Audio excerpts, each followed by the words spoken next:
ಬಡತನ ಇದ್ದಂತ ಮಕ್ಕಳೆಲ್ಲರೂ ಕೂಡ ತಾಯಿ ತಂದರು ಇವತ್ತು ಕಷ್ಟವಿದ್ದು ಈ ತಿಂಗಳ ಬಡ್ಡಿಯಲ್ಲಿ ಅವ್ರು ಕೂಲಿ ಕೆಲಸ ಮಾಡ್ಬೋದು, ಬೇರೆ ಬೇರೆ ಕಡೆ ಕೂಲಿ ಕೆಲಸ ಮಾಡಿದ್ರು ಕೂಡ ಮಕ್ಕಳೆಲ್ಲರೂ ಕೂಡ ಅವ್ರ ತಂದೆನವರಂತ ಇವತ್ತು ಗೋಡೆ ಕಟ್ಟಬಹುದು.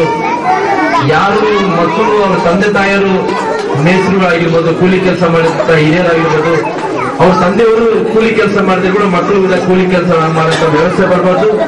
ಬರುವಂತ ದಿನಗಳಲ್ಲಿ ತಾವು ಮಕ್ಕಳೆಲ್ಲರೂ ಕೂಡ ಒಬ್ಬ ಹಿರಿಯರು ಹೇಳ್ತಾರ, ವಿದ್ಯೆ ಇಲ್ಲಂತ ಮನುಷ್ಯ ಹತ್ತಿಗೆನ ಕಡಿಮೆ. ವಿದ್ಯೆ ಬಹಳ ಮುಖ್ಯ. ಯಾಕಂದ್ರೆ ಬರುವಂತ ದಿನಗಳಲ್ಲಿ ಒಕ್ಕಲ್ತನ ಅಂತ ಮಾಡಕ್ಕಾಗಲ್ಲ. ಬರುವಂತ ದಿನಗಳಲ್ಲಿ ತಾವು ಕಷ್ಟವಿದ್ದಂತ ತಾವು ಕೂಲಿ ಕೆಲಸ ಮಾಡುವಂತ ತಮ್ಮ ಮಕ್ಕಳು ಕೆಲಸ ಮಾಡಲ್ಲ.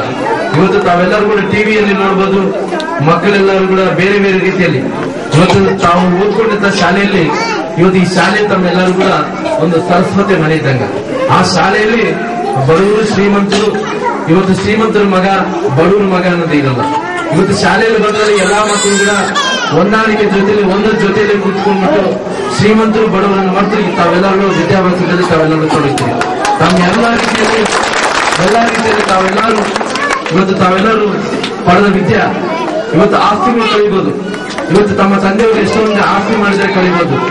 ತಮ್ಮ ತಂದೆ ತಾಯಿಯವರು ಎಷ್ಟೋ ಏನು ಒಕ್ಕಲ್ತನ ಭೂಮಿಯನ್ನು ಇವತ್ತು ಗಳಿಸಿದ್ರೆ ಅದು ಕಳಿಬಹುದು.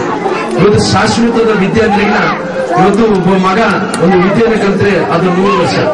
ಇವತ್ತು ಸಾಕಷ್ಟು ಮಂದಿ ಹಿರಿಯರು ಹೇಳ್ತಾರ, ತಮಗೆ ಒಂದು ವರ್ಷಕ್ಕೆ ಬೆಳೆ ಏನಪ್ಪಾ ಅಂದ್ರೆ ಅದು ನೆಲ್ಲ ಅಂತಾರ. 10 ವರ್ಷಕ್ಕೆ ಬೆಳೆ ಏನಂದ್ರೆ ಅದು ಹಣ್ಣು ಅಂತಾರೆ. 100 ವರ್ಷದ ಬೆಳೆ ಅಂದ್ರೆ ಅದು ವಿದ್ಯೆ ಅಂತ ಹೇಳಿ ಬಹಳಷ್ಟು ಮಂದಿ ಹಿರಿಯರು ಹೇಳ್ತಾರೆ.